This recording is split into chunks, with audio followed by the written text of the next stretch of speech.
చేపల కూర కమ్మటి వాసన వస్తుంది మీ పోరనికా?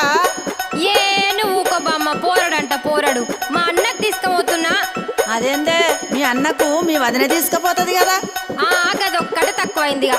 మా వదినకు చీరలు కావాలి, లిప్స్టిక్లు కావాలి, అది కావాలి, ఇది కావాలని అన్ని అడుగుడు తెలుసు కానీ ఇవన్నీ చెయ్యది. అవునా? ఏం పనులు చేయదా మీ వదినే? ఇంతకు ఏమేమి అడుగుతుందో జర చెప్పరాదు.